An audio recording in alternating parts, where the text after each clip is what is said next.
Hello, everyone. My name is Veronica Ryan.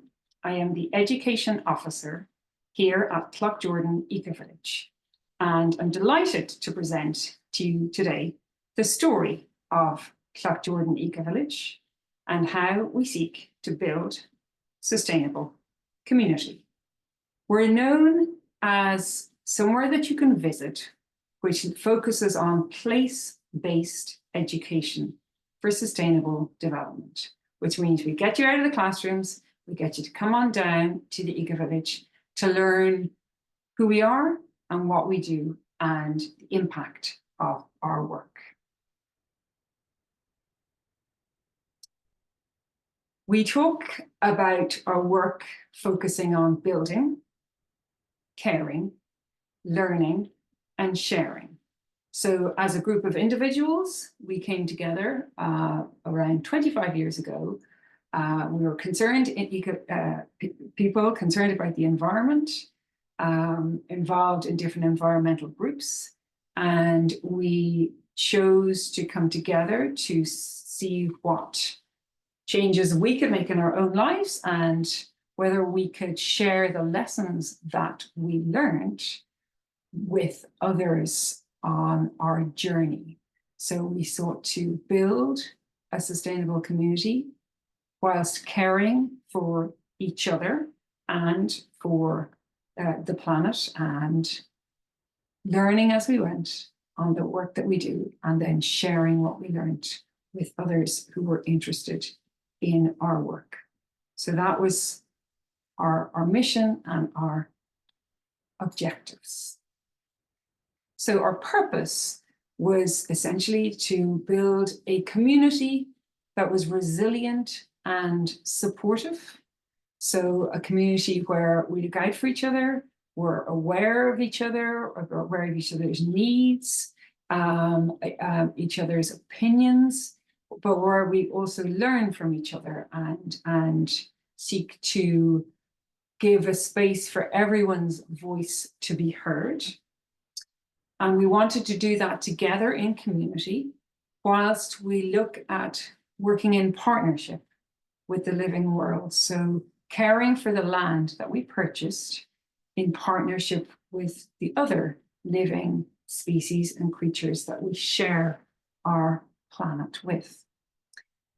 Our intention was to learn to live more socially, economically, and environmentally sustainable lives. So we talked about building sustainable community, and then we looked at the word sustainable and broke that down into different elements so that we could focus our energies and our learning on both our social needs, our economic needs, and the environmental needs of the land.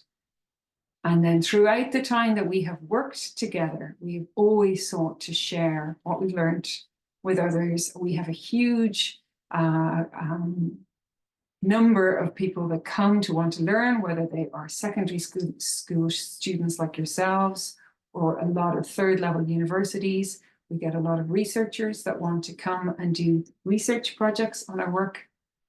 And of course, community groups seeking to make change in their own communities, and the other organizations that support those community groups. So we work with a lot of people to share what it is we've learned on our journey. So when we talk about modeling sustainable community, when we use the word modeling, we don't mean that we are like a model as an example, like a theme park, but we're actually modeling in the scientific terminology, which is essentially seeking to sample and try and test different ways of living sustainably. So we don't just have one method that we think is the way to live in sustainable community, but we are constantly trying and experimenting different methods and ways of living in a sustainable community. So we have our image here of our sustainable community tree, and the 5 aspects include ecological integrity, health and well-being, participation and engagement, culture and heritage, and economic resilience. So all of these elements, these themes will come up when we look at our community and when we look at making our community more sustainable. So as I go through this presentation, we will see different elements of these themes coming out. What I mentioned, we talk about environmental sustainability. So that's when we're looking at our energy usage and our waste, our emissions, what we do with our waste, how much waste we generate, where does the waste go? How do we dispose of it? We talk about social sustainability, and that is everything from working well as a community and listening to each other's voices, ensuring everybody is heard, to also ensuring that everyone is cared for and included and has access to the same benefits within our community. And then externally, we seek to be good global citizens through our approach to social sustainability. Economic sustainability is all about where the money that we generate within our community goes, and as much as possible, we seek to ensure a circular economy where any income that's received within the community stays and remains within the community. And cultural sustainability, which is really about multiculturalism and biodiversity in the sense of engaging with all living creatures and living entities within the planet that we share our lives with. So these are the different elements of sustainability that we look to both model, but also to learn about and to share with others. So if you were looking at the Sustainable Development Goals, which no doubt you have done many times, and you're looking to see where our work fits in, you know, the most obvious goal would be goal number 11, which is sustainable cities and communities. And we identify very much with that goal. But then if we look at many of the other goals, a lot of the work that we do overlaps with many other goals as well. So everything from good health and well-being to affordable and clean energy, to responsible consumption and production, and of course climate action and others. So, but for the purposes of your work, we can look at the SDG number 11 as being the one that we focus our work on most. So when we started, I mentioned that we were a group of environmentalists. We were all living in Dublin, and we were very interested in making change in our own lives. And first of all, we just gathered and had meetings together to discuss what it is we wanted to do. And over time, we realized that actually building Ireland's first eco-village was the project that we wanted to undertake. There was no other eco-village in Ireland at the time. And we felt this was the way that we felt that we could make most impact in our desire to make change and bring about change whilst addressing the environmental crisis. So when we came to Cloughjordan, we traveled around Ireland looking for the perfect site to buy to build our eco-village. And what we ended up in Cloughjordan because we're in the center of Tipperary, which has very good quality fertile land. And what was interesting about the land that was for sale, and you can see here in the slide, it's a 67-acre site, and it was originally a dairy farm, so that the land was very, very high quality soil, which was important for us in terms of growing our own food. But also the dairy farm was actually directly attached to the existing village of Cloughjordan. And that meant that a lot of the facilities and resources of the the village were there already, so we didn't have to set, we could basically join this existing village, which at the time was experiencing significant rural depopulation. A lot of the young people had left the village of Cloughjordan, and when we came along, the locals and the people that had lived there for generations, when they heard about what we wanted to do, they were extremely welcoming and happy with our plans, which was certainly a testament to the people of Cloughjordan and the people within our community on good communications and explaining what it is they wanted to do, because the people of Cloughjordan were very willing to welcome us to join them in their village to build the Ecovillage. So we are now a living community and an educational project. We have 120 residents, 55 green homes, and over 10 small businesses within the Ecovillage. We are a citizen-led development. I mentioned earlier about social sustainability. So we are people-led, which means that we work on cooperative principles. We make sure that when we make decisions in the Ecovillage, about the Ecovillage, at the work that we're going to do, we do so cooperatively. So if there are disagreements, we seek to understand where different people's perspectives and try to find solutions and ways forward that meet everybody's needs. Now, that of course slows things down because we can't make quick and fast decisions, but it also ensures that our community moves forward together and moves forward with shared decisions. So it makes for a community that's built on very strong foundations. So as you'll see from the image there, we actually divided the area into 4 kind of designated zones. So when we bought the site originally, it was a greenfield site. So we decided to have one zone, which was for our clustered housing, which we built as close to the main street, to the existing houses of Cloughjordan as possible. Then we have one whole area designated for our woodland, so where we're sharing our land with biodiversity. We have a community farm in the back, at the back part of the site. And then we have an enterprise and energy area, which I'll go into in a minute. There's lots going on there. So that'll give you a sense of the overall site. And now I'll kind of take further steps in to explain what happens in each of these areas. So our journey, once we had just bought the site, was about really making sure we made the right decisions, because we wanted about 130 sites. We could have just divided the land up and given everybody each a site and said, go off and live sustainably. But what we wanted to do was really make sure that the project was built on strong foundations.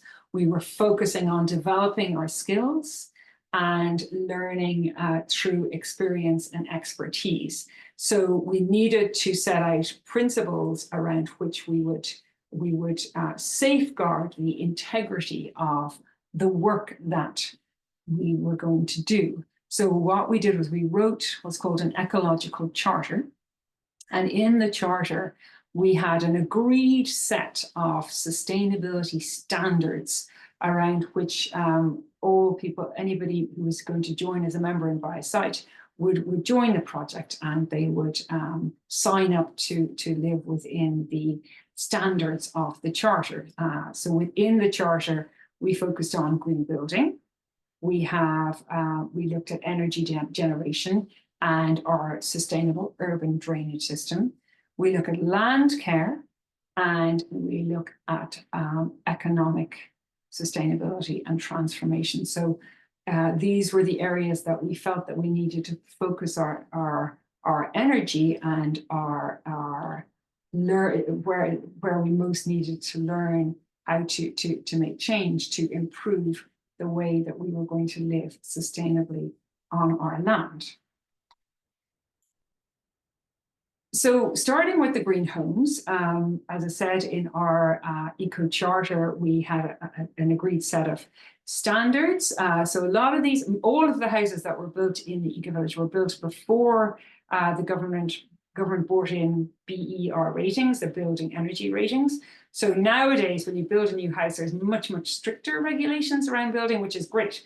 Now, the houses that were built in the Ecovillage were all built prior to the BER ratings, and some of them are very experimental, but ultimately they're all high performance housing, focusing on having low embodied carbon so that the materials that we actually use to build the houses have low embodied carbon, but they're also low energy and built using ecological materials. So we have houses built of cob. You see the round house on the left is built of cob, which would be a traditional Irish building material made from mud, straw, and sand.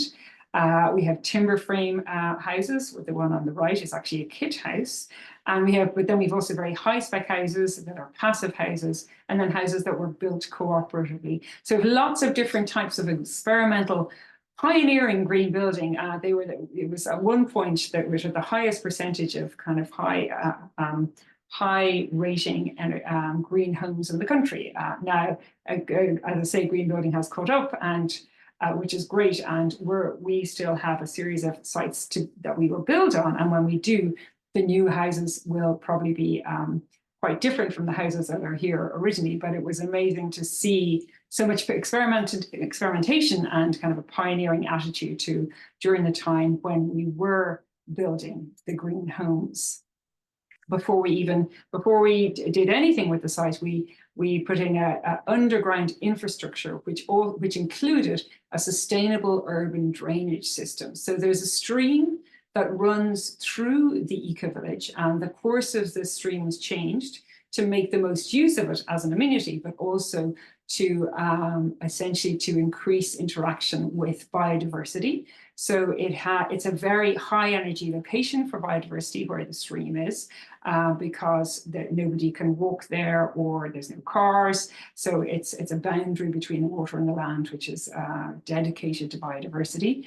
But it's designed specifically to prevent pollution and flooding, because if there's a lot of rainfall, the water is held in place in a series of swales and throughout the site, connected to the stream, so that the water collects in these swales and in the stream, and then seeps slowly back into the ground and into the stream, which joins the Ballyfinboy River and onto the Shannon. And that prevents flooding and prevents because flood water will often contain pollution and contaminate streams and rivers. So this is a way of both preventing flooding and also pollution. So it's worked very well as a system. So we call it the subsystem. We also have our district heating system. So this is a big, large barn, which has two wood chip boilers in it. You can see in the photo there on the right, that is the wood chip within the boilers, and it's fed into the boilers, where essentially it heats all of the hot water and heating for all of the buildings and all of the homes and all of the businesses in the Ecovillage. There's a series of underground pipes that run throughout the Ecovillage, and all of the hot water is actually heated from the barn. We use waste wood from a local sawmill about an hour away in Galway, and essentially this provides 100% renewable energy. So it's a very affordable and a very resilient, but also dependable source of energy, and the way we heat all of our homes. We do also have solar panels on many of the houses as well. So that was do you remember I talked about those four main areas? That was the residential area and the energy. Now, land care, woodlands and biodiversity is an extremely important area that we focus on in the Ecovillage. The photo there on the right is actually from our allotments. But in the designated woodland area, we planted 17,000 native trees, over 15 acres. with oak and ash and birch, and we had a problem with the ash. There was ash dieback, which was a disease, but because we had to remove the ash, but because we had so many other mixture of native trees, they grew up around the gaps, and we planted small oaks. So that was a good example of having a diversity amongst our planting, that if a disease was going to affect some of the trees, it didn't affect all of them. We have 1,000 trees that we grafted from native Irish apple trees from seed savers, about 70 varieties, many different kinds of apples that grow very, very well on site. And we use, it's a permaculture design principle, this idea of having an edible landscape. So the apples are planted throughout the residential area, and we also have fruit bushes like blackcurrants and raspberries and different herbs, and then many other fruit trees as well. And also within the residential area, we have 7 acres of share gardens and what we describe as wildlife corridors. So where we connect, do you remember I mentioned the high density area around the stream? We have wildlife corridors that connect the gardens with the stream, with the woodland. So the wildlife and birds and insects and animals can move around the site without being interrupted.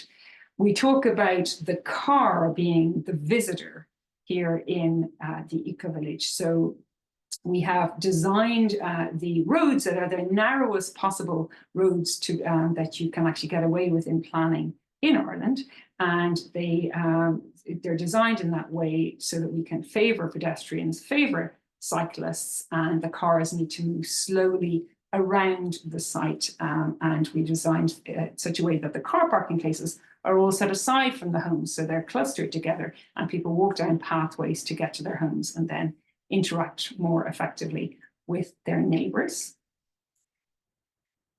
And at the back of the site, I mentioned there was a farm. So we have what we call Cloughjordan Community Farm, which is a CSA, which is also known as Community Supported Agriculture, which means we're all members of the farm. So we all pay a subscription membership fee once a month to support the farmer, to support the farm, to ensure that the farmer makes a living, but also if there's bad weather or some crops fail, that regardless, the farm is supported.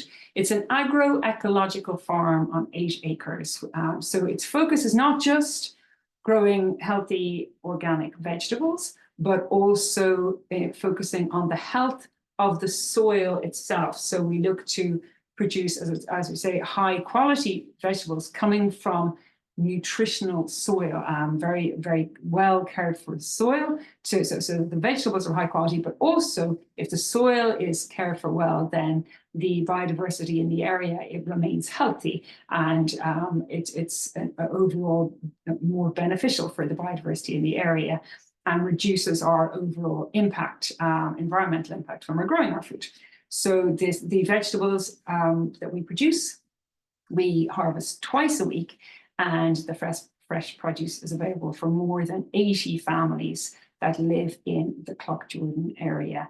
So we're very proud of the farm, and it's a great way to eat seasonal vegetables and also very much expand the way and become more inventive in the way that you cook, because there's all sorts of vegetables that we wouldn't necessarily buy in the supermarket, and there's also lots of vegetables that you would buy in supermarkets that you don't have. So you need to be more experimental and inventive with your cooking. So that's all of those areas I was describing came from the map that I laid out for you. But there's many other different elements of the community that have developed and have grown since we started to build our houses when we moved here. So we have, this is where we kind of do, it's a way of explaining how our knowledge and our skills became, we started to go deeper into learning about the different things that we were doing, and we started to become innovators in different areas. So we have We have red gardens, which are the research, education and development gardens up in the allotments that we have a gardener there who runs a YouTube channel. He has a very successful YouTube channel and shares his learnings on how to grow vegetables on small scale plots. And he has followers all over the world. We have a bread club, so it's a bakery called Riot Rye Bread Club and Bake School, which it's a bakery school, but it's also a bakery, and we're all members of the bread club. So we support the baker, and we collect our bread once a week, which is baked on site using renewable. It's actually a wood burning stove, so he's using waste wood from the site and from the local area. We have a fabrication laboratory, which is a way of being able to make things and fix things using digital machinery. We do things like car sharing, which would be not very typical, but we'll have one car and a few people sharing the car, sharing the insurance, sharing the maintenance, and so that's less impact from an energy perspective. We have a wonderful amphitheater where we have mostly during the summer months, we have concerts and gigs.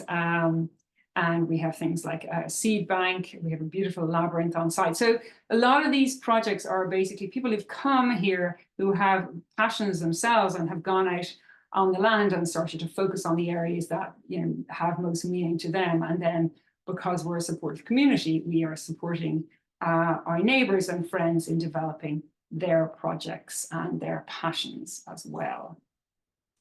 So in 2018, I mentioned we get a lot of researchers who come to learn about our project, and two researchers came along and said they wanted to measure our ecological footprint after we had built the Ecovillage. So they invited us all to fill out a questionnaire, a very detailed questionnaire that focused on everything from energy, waste, food, water, travel. And they also got 79 other settlements in Ireland to complete the same questionnaire. And when the results came back in, it was very interesting. At the time, if the global population was living within the capacity of the planet to sustain itself, everybody had about 1.87 global hectares available to live their life if they were going to, or to sustain their lifestyle if they were going to live within the capacity of the planet. And our results came in at 2.03 global hectares. So we didn't quite make it. We weren't living within our lifestyle, and the energy that we needed to support our lifestyle was still using a little bit more of the earth that was available to us. But what was most interesting was that the average ecological footprint of other Irish settlements came in at 4.35 global hectares. So in other words, you would need more than 2 planets to sustain the lifestyle of the average Irish person. I'm not talking millionaire lifestyles and private jets or anything like that. Just the average Irish person was living way beyond the capacity of the planet to sustain their lifestyle. In fact, we would have needed 2 planets. So whilst we didn't come in within the capacity of the planet, we were quite close comparatively. And we seek to continue to reduce our ecological footprint going forward. So in terms of our plans for the future, we've just recently received funding to build the first of its kind biodiversity-friendly street lighting, which is special street lighting, which is designed to both save energy because it only shines light downwards. So you know if you're traveling towards a city or a town, you'll see an orange glow above the city at night. And there's a lot of energy wasted shining street light up into the sky. We're also protecting our night skies. We have wonderful night skies here because at the moment we have no street lighting. So we're protecting our night skies by shining our new lighting down, but it also is designed with a low lumen, which means that it's designed to not interrupt the nighttime activities of nighttime creatures. So we're very excited about that, and we're hoping to work with the village of Cloughjordan to change their street lighting as well. We do a lot of fostering networking. We have a very successful annual gathering, which is run by the farm, called Feeding Ourselves, where people come together to talk about new approaches to societal transformation. We've just finished a project on working with other groups across Ireland to strengthen our work and our resilience. And as I mentioned, we work with a lot of researchers, and we're now working with the Global Ecovillage Network to support researchers in doing more, to sharing and doing more investigations on the work that we do here. So lots more to be done. But bringing this back to you guys and to your work, one of the most important things that I want to kind of communicate to you is this idea of a tipping point, that what we're doing is essentially looking to try and change societal norms. And the research goes that if 25% of society believes that there needs to be change, then change will happen. So we are looking to work with others to join us to reach this 25%, so that change then will happen at governmental level, at policy level. When people vote, they will look to make the kind of changes that we need to ensure that we start to live more sustainably on our planet. So I think that's a really important aspect for you to understand, that you need to make change, you will join with others. And the more people that join together to seek change, the more likely that change will happen. So that's where your part comes in. That's where each one of us plays a part in making change together. So to be, as I said at the very beginning, looking at that 25%, how can you make change? You know, we can look at it from change through our cultural heritage, change through participation and engagement, change through our choices when it comes to ecology and the environment, change when it comes to our economic decisions, and change in our health and well-being. So there's many different ways that we can look at making change in our own lives.